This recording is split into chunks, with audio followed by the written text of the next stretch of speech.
will show the struggle or the efforts that Babasaheb put since 1927 till 1956. So roughly it covers 29, 30 years of his work for the liberal classes. A lot of important events, but we have basically shortlisted 10 of those. And one of the most important one public event with which he actually started his education is the Mahad Satyagraha. And we have Sia. Now these are kids 5th grade to 11th grade, and they're going to give you lightning talks. We're going to start with Sia, starting with Mahad Satyagraha. Unfair rules that made us safe. But here's the truth not many know. The law said yes, yet people say no. So this fight was not just for water after all. It was for dignity and standing tall. Step by step, they made their way to Mahad town that special day. Hand in hand, they stood so strong, knowing deep inside this was wrong. Then came a leader, brave and wise, Dr. Bhimrao Ambedkar opened eyes. He said, stand up, don't be small, water and rights belong to all. They questioned rules from long ago that hurt so many, this we know. They raised their voice, they chose what's right, to end the darkness, bring the light. At the lake, they stood with pride, all together, side by side. They drank the water, brave and free, a step towards true equality. Even today, we look around. Is equal justice always found? Some still struggle, some still fight for basic needs and equal rights. So we must learn and we must care. Be kind, be just, and be fair. Respect each person, big or small, because this world belongs to all. Educate, agitate, and organize. JB.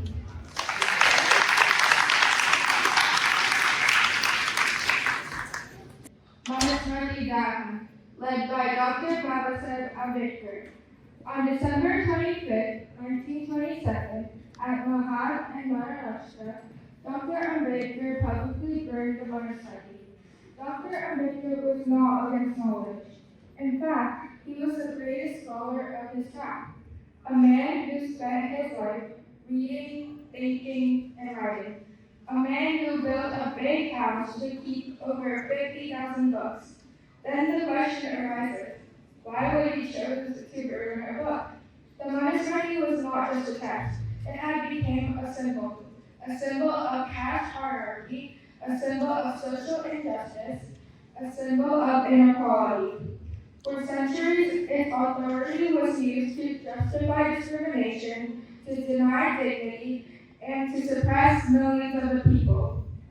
The monastery also denied freedom to women. It placed women under constant dependence, first on the father, then the husband, and later the son. No independence, no equal rights, no voice, no intellectual development for women. Dr. Ambedkar believed that any system which denies equality cannot be morally justified. This was not just the burning of a book. It was the burning of injustice, the burning of inequality, and the burning of oppression. He was sending a message that no idea or book, no matter how old or sacred it is claimed to be, can stand above human dignity. This historic moment became a turning point. It awakened the oppressors, inspired people to question the blind tradition, to stand against injustice, and to demand their rights. Later, as the chief architect of the Constitution, Dr. Ambedkar ensured that India would stand on the principles of liberty, equality, and fraternity. Untouchability was abolished, fundamental rights were guaranteed, and equality was given a legal foundation in the Constitution. Today, the India we see, a democratic nation striving for justice and equality, carries the legacy of that courageous act. But our journey is not yet complete. Inequality and discrimination still exist, and that means our responsibility still continues. Let us not just remember the Mahad Satyagraha, let us live its message to build a society where no one is judged by caste, by gender, or by birth, but only by their character and their contributions. In the words of Dr. Ambedkar, freedom of the mind is the real freedom. Let us carry the spirit forward and work together to build a truly equal and progressive society. Thank you, NJ.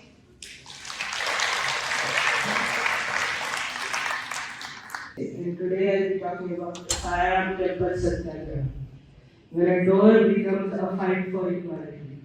Kalaram Temple Satyagraha, 1930 to 1935. Imagine being told you cannot enter a place of God, not because of what you did, but because of who you were born as. This is the story of Dr. Bhimrao Ramji Ambedkar and thousands of brave people who stood at a temple gate for 5 years, not with weapons, but with courage, truth, and dignity. What happened? In 1930, Dr. Bhimrao Ambedkar led thousands of Dalit followers to the Kalaram temple in Nashik, Maharashtra. The Kalaram temple was a famous Hindu place of worship that should have been open to all Hindus. But when Dr. Ambedkar and his followers tried to enter the temple, they were refused entry not because they had done anything wrong, not because they were disrespectful, but simply because of their caste. And here is an image of Dr. Ambedkar and his followers. And this happened in the Kalaram temple in Nashik. Dr. Babasaheb Ambedkar led it, and what happened was Dr. Babasaheb Ambedkar and the people who were with him, who were Dalits, were not allowed to enter the temple by the upper caste gurus in the temple. Why was it unfair?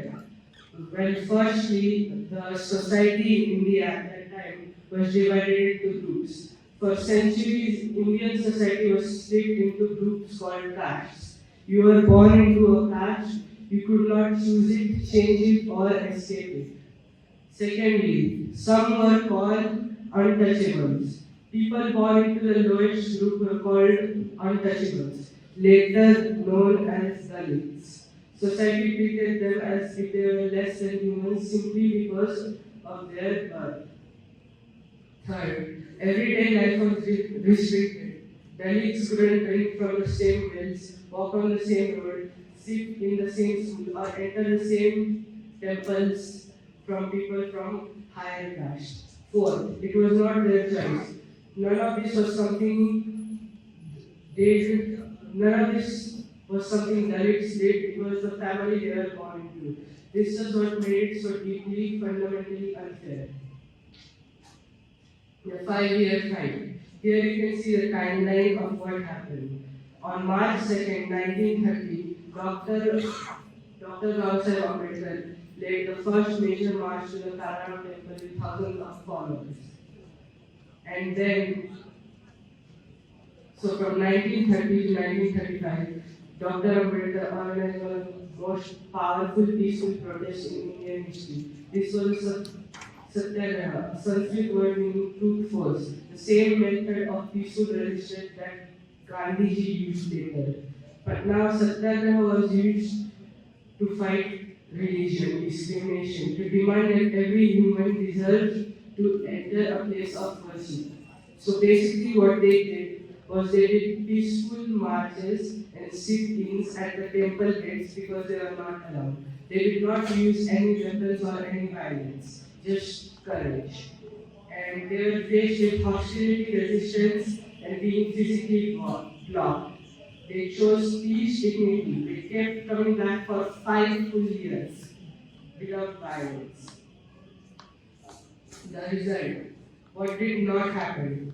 The temple doors were never officially opened to Dalits during this moment. In that narrow sense, the immediate goal was not achieved. Does that mean they failed? Absolutely not. What did happen and why it mattered? It shook Indian society. The caste system could no longer be ignored from public view. The world paid attention. Dalit rights became a national and international conversation. Dalits proved their power. They would no longer silently accept injustice. Dr. Ambedkar made a historic decision. In 1935, he announced he would eventually leave Hinduism, a move that inspired millions. This is a quote from Dr. Babasaheb Ambedkar. I was born a Hindu, but I will not die a Hindu. Dr. B.R. Ambedkar, 1935.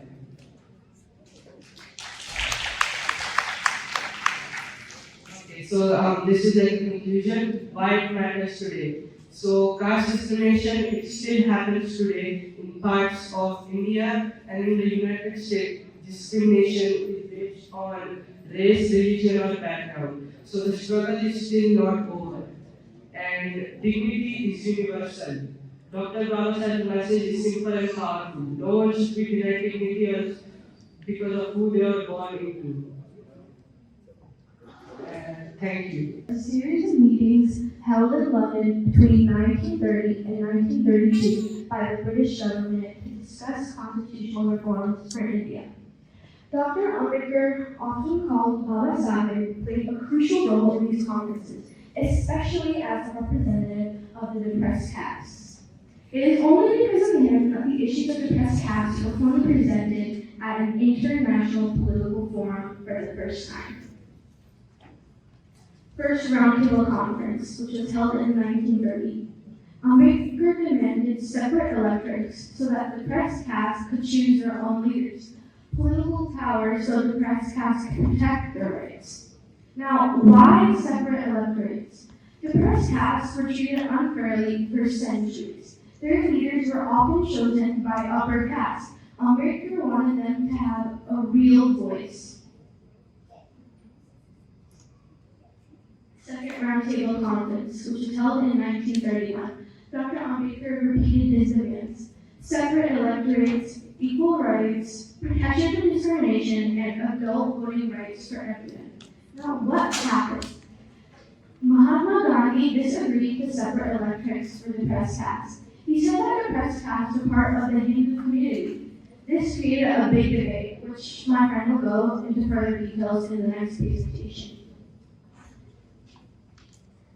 In 1932, the Communal War happened. The British accepted Dr. Ambedkar's demands. The British government agreed to give Dalits separate electorates. This was an epoch-making event for Dr. Ambedkar, and he saw this as a big win. But Gandhi opposed it. He started a fast in jail to protest it. In 1932, the Pune attack happened. The greatest and gravest dilemma in Dr. Ambedkar's life. Further details will be presented by Rajvi Survey in the next presentation. The third Roundtable Conference, which was in 1932, was held from November to December 1932. Discussions continued on constitutional reforms, but it had less impact than earlier conferences. What came out of Dr. Ambedkar's demands? Thanks to Dr. Ambedkar's perseverance, India has reservations for the depressed castes. Untouchability was abolished. Article 17. Dalits got political representation. India adopted universal adult voting and Protection of Civil Rights Act in 1955. Why is Dr. Ambedkar relevant even today? Dr. Ambedkar teaches us that everyone deserves equal rights no matter who they are. He champions that fairness must be protected by law. His ideas of liberty, equality, and fraternity still shape our world. Thank you. But before I begin, I'd like to ask everyone a question. Have you ever been forced to choose between what is right and what everyone else expects you to do? It is not a simple choice, and it is definitely not a fair one. But in 1932, Dr. Ambedkar had to make exactly that decision. At that time, India was fighting for freedom against the British. But inside the country, a different struggle was unfolding. A struggle for dignity, a struggle for equality, and a struggle for representation. For millions of people known as the depressed classes, freedom from the British was simply not enough, because even in a free India, they would still remain unheard. So the question became, who speaks for them? There were three key figures in this moment. Dr. Bhimrao Ambedkar, who believed that political power was necessary for social change, and K. Gandhi, who believed that Hindu society must remain united, and Ramsay MacDonald, the British Prime Minister, who introduced the Communal Award. So the Communal Award gave the depressed classes something new, the right to elect their own representatives, not to the majority, but through their own separate electorate. So this seems pretty fair, doesn't it? If a community is unheard, shouldn't they be able to choose their own voice? And for Dr. Ambedkar, this was not just a political idea. It was a way to ensure that the most marginalized could finally speak for themselves. Yes. But Gandhi saw it differently. He thought that the separate electorates would be a death blow to the Hindu so-called unity, and that the Communal Award was like a poison that he must resist with his life. And so he made a decision. He began a fast unto death, not against the British, who he claimed to fight against, but against the 60 million depressed classes. And suddenly, everything changed. This was no longer just a policy discussion. This was a moral crisis. So think about Dr. Ambedkar's decision. If he supported the separate electorate, he would secure political power for his people. But then again, he would be held responsible for Mr. Gandhi's death. And if he gave in, he would lose a system that could have given true independence to the depressed classes. As he later said, I was prepared to make any sacrifice for my people, but I was not prepared to be the cause of Mr. Gandhi's death.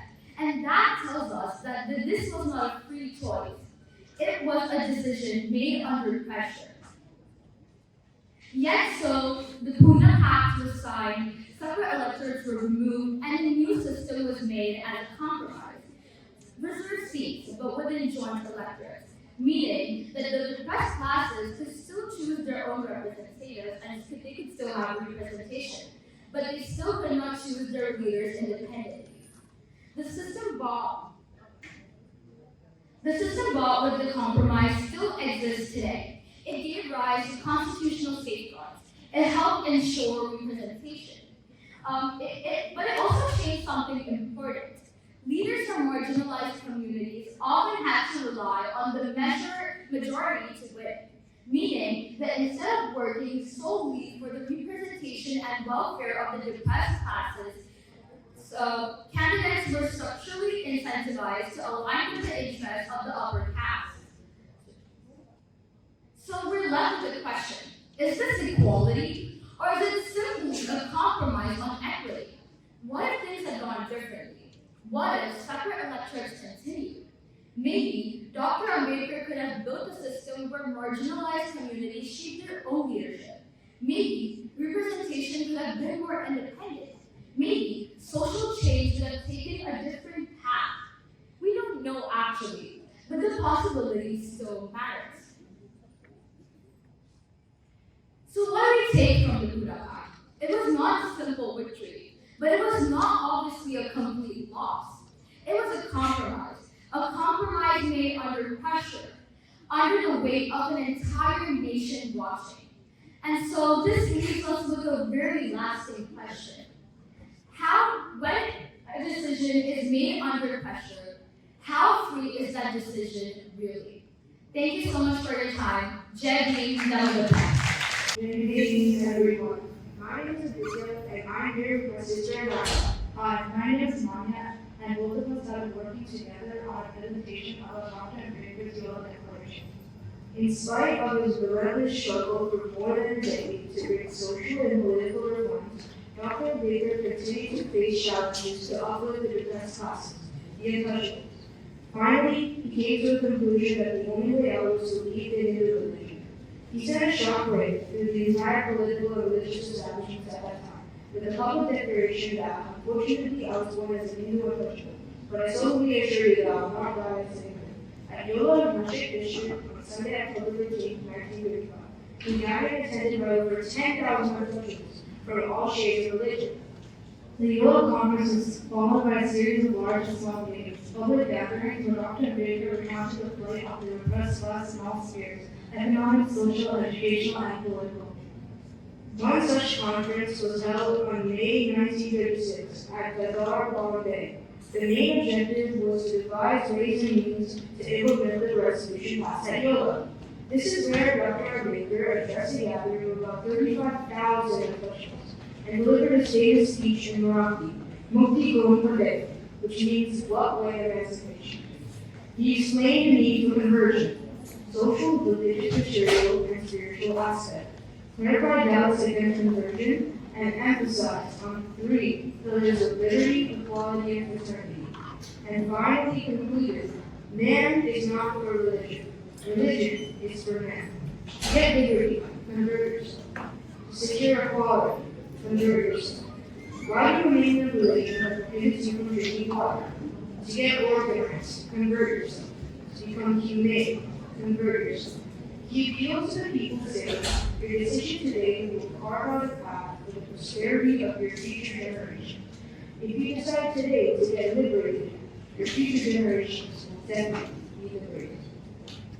21 years after the Yola Declaration, after extensive research, comparative study, and analysis of all the prevalent religions, Dr. Ambedkar finally embraced Buddha Dharma on October 14, 1956.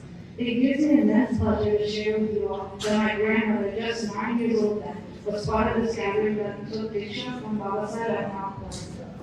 Thank you for listening to our presentation. JJD, Namo Buddhaya. Dr. Ambedkar wrote this speech to reform group, but it was rejected because it was considered to be too radical. He later then published his speech himself. His ideas were considered too bold, especially his criticism of religion and caste hierarchy. What is the caste system? The caste system was a social hierarchy based on birth with fixed roles and occupations. It often led to inequality and discrimination for lower castes. Division of labor. Dr. Ambedkar shows how caste system divides society into rich groups where people could not change their status to live a better life.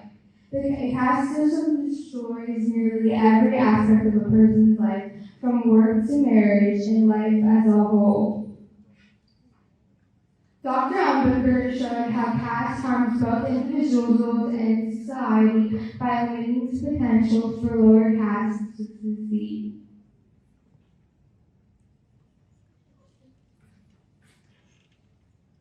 Ambedkar highlights how caste prevents unity, which weakens society as a whole, and without unity, society cannot progress or function as a whole. Ambedkar believes caste cannot be removed unless religious ideas supporting it are questioned. He showed how caste harms both individuals and society by limiting potential, and argues caste survives because it is protected by religious beliefs. He also identifies endogamy, or same-caste marriage, as a support mechanism that sustains caste, and that is one of the main reasons that caste still prevails across generations. Call for annihilation. Dr. Ambedkar's solution was bold. He calls for total elimination, not just adjustment. He rejected small reforms. He wanted this system completely eliminated. He encouraged people to challenge traditions that promote inequality. He believed true change requires challenging religious authority. Ambedkar saw intercaste marriage as a practical solution to end caste divisions. He also believed that liberty, equality, and fraternity were values that would replace caste to rebuild a fair and just society. Continuing relevance. His work still remains an important modern discussion about justice and human rights. Even today, caste remains an important issue, making Ambedkar's work highly relevant. Dr. Ambedkar's message is clear. True freedom requires annihilating caste completely. His message is still applicable and challenges us to rethink social structures and how to challenge the boxes that society puts us in today. Thank you, AJB. Alright, good evening everyone. My name is Bhimrao Ramji Ambedkar. I go to St. Joseph High School and I'm in 11th grade. My presentation is on Dr. Ambedkar and his role as a labor member of the Vice Executive Council from 1942 to 1946. So Dr. Ambedkar's service, so just a little context here. This came at a time during World War II where Dr. Ambedkar served as the Vice Executive Council as a labor member. So I think a better way to put that is he was like a labor minister at that time. And what he did was he implemented a lot of reforms for labor workers in the working class to make their jobs and their lives easier, and so they didn't have to work as often. And it was a turning point in labor rights in India as well. Conditions and inequalities. So many people at this time, they faced long working hours, unfair wages, lower wages, unsafe working conditions, and they had little to no legal protections at this time. So they had 12 to 14-hour work days, which are much different from what we have today, which is around 8-hour work days and 48-hour work weeks. Women also faced significant discrimination during this time. They had unequal pay, poor treatment, and a lack of maternity benefits. Dr. Ambedkar recognized that economic growth without fairness here, it would only lead to more instability, and inequality would only harm society in the future. Work hour reforms and impact. So as I said previously, one of the biggest reforms that he had, and a lot that we still see today in society, is he brought the 8-hour workday and the 48-hour work week to India, and improved overall worker healthcare, health productivity, and just made their lives easier as a whole. So these reforms, his ultimate goal was to align India with international labor laws at the time, which is something he achieved. Equality and social security. So he also strongly supported equal pay for equal work, regardless of gender or any other type of externality. So that remains relevant today too, because in today's society, we still see across many other countries and workplaces, the gender wage gap is still a significant and big issue that's prevalent in today's times. He also was one of the first to introduce types of social securities like medical care, paid leave, and maternity benefits, and it improved the workers' overall quality of life. So these reforms can be compared to modern healthcare systems like health insurance or paid family leaves for vacations that we take today, and other labor protection laws for workers. So the role of state and worker empowerment. So Dr. Ambedkar was thinking very progressively for his time, and he knew that the funds, the money, and the enforcement of these rules has to come from somewhere. So his answer to this was to believe that the government had a responsibility to ensure that these basic economic securities, modern welfares, and pensions, and unemployment benefits and protections would be given by the government. So he also advocated for trade unions at the time and promoted collective bargaining and dispute resolutions. So bargaining for your wage, offering maybe a higher wage, or asking your employer for raises. That's also a right that he should implement at the time. Legacy and modern day relevance.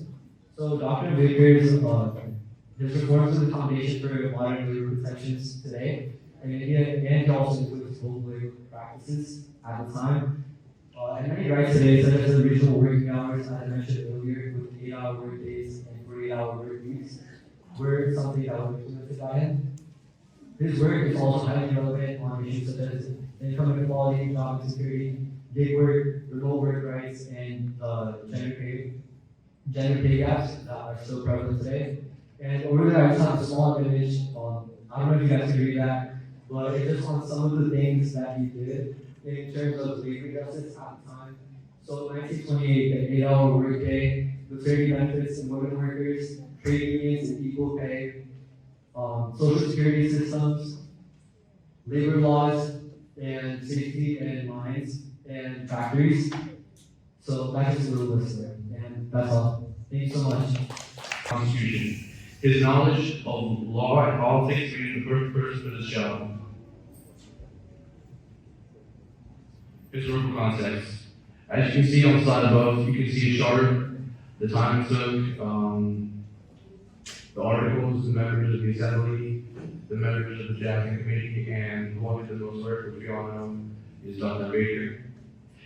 After India gained its independence in 1947, the country needed a system to govern itself. The Constituent Assembly of India was created to write the Constitution. This was a difficult task because India is a very diverse country with many religions and languages. Role as chairman. As chairman, Ambedkar led the drafting committee and guided the entire process. He took ideas from debates and turned them into clear legal language. He also made sure the Constitution was organized and detailed so it would work in real life. His leadership helped keep the process focused and efficient. Key contribution. One of Ambedkar's biggest contributions was ensuring fundamental rights like equality and freedom. He also focused on ending discrimination, especially in the caste system. He helped create a federal system of government and made sure the Constitution promoted social justice for all citizens. Debunking fake narratives. There are many myths about the Constitution. For example, some people say Ambedkar worked as a member of the drafting committee, but in reality, he did most of the heavy lifting. Others say the Constitution was copied from other countries, but it was actually adapted carefully. It's important to understand the real history and not believe any misinformation. Conclusion. In conclusion, Ambedkar's work shaped modern India. His dedication and intelligence helped create a strong and fair constitution. His legacy continues to inspire people today, and understanding his contributions helps us appreciate the importance of democracy and rights. Thank you. Bhimrao Ambedkar began a major and social religious movement by leading many people to embrace Buddhism as a way of dignity. This collective change in faith not only reshaped their religious identities, but also influenced ideas of justice and equality in India that continue to be felt even today. In 1935, while speaking at a conference in Yola, Maharashtra, Ambedkar famously declared, "Unfortunately, I was born a Hindu, untouchable, but I solemnly assure you that I will not die a Hindu."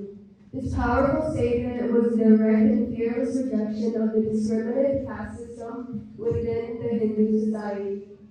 It made clear his determination to leave a faith that denied equality and to seek a religion grounded in justice, dignity, and equal treatment for all people. Dharma and Saladam. Dharma means the truth, the law of the universe, and the right way to live. In Buddhism, it especially refers to the Buddhist teachings about suffering, its cause, and how to overcome it. It also includes moral values like compassion, non-violence, and honesty, and self-discipline. Following Dharma means living a life based on wisdom and ethical conduct.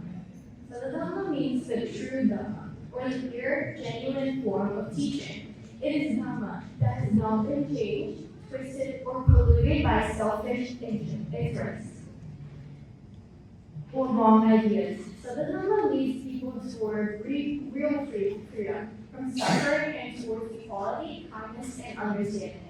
When people protect and practice Saladhamma correctly, the Buddhist message stays alive in its original spirit. Why did Dr. Ambedkar choose Buddhism? Ambedkar chose the path of Buddhism because he wanted a religion that truly supported equality, justice, and human dignity. He believed the Hindu caste system was too unfair to be fixed, so he turned to Buddhism, which rejects caste and teaches compassion and moral living.